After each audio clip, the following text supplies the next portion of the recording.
Saya bujang telajak 40 lebih dah. Apakah amalan supaya cepat jodoh? Ada juga bujang telajak. 40 dah telajak lagi. Dia telajak ni 78. Faham lagi? 40 dak lagi.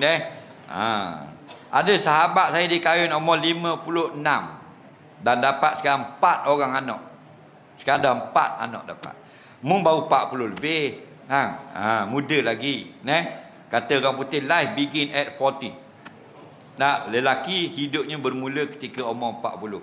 40 dilantik menjadi Rasulullah. Dia nak cepat dapat jodoh, mu jangan duduk diam.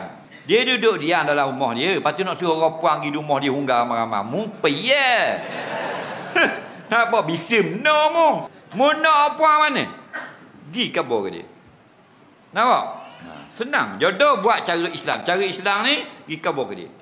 Seorang laki-laki dia khabar ke Nabi, saya suka pada seorang perempuan. Perempuan mana? Orang Madinah. Lepas tu, saya kenang ke dia. Okey, pergi khabar ke dia. Nabi kata, pergi jumpa dia. Bukan geret buat pergi sekayu. Tidak, pergi rumah dia nak. Hak mana pun nak. Senang ni. Tengok mata tu. Oh, anak ni kenapa? Gemuk oleh ni. Pergi dia. Assalamualaikum. Waalaikumsalam. Dah dia 48, hak tu 37. Saya tengok saudari ni masuk ni 21 kali dah. Jadi saya ada hajat lah, kalau berkenan saya nak ambil jadi isteri.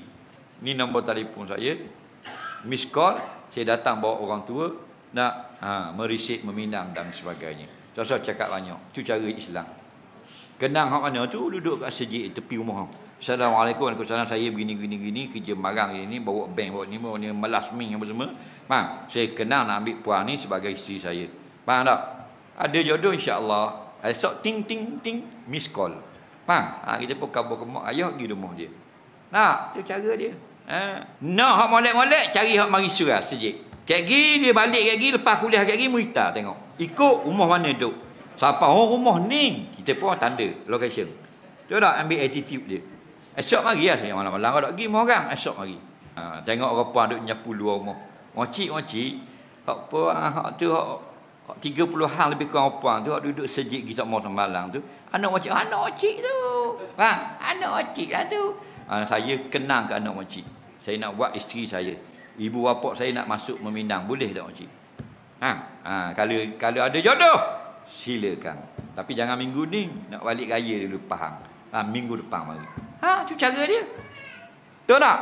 Kalau tak ada jodoh, dia akan kata, minta maaf dah, anak makcik tu nanda. Ambil makcik lah, makcik danda. Tak? Jodoh juga. Kamu dah. Dah masuk 40-an, dah so milih ingat. Nampak?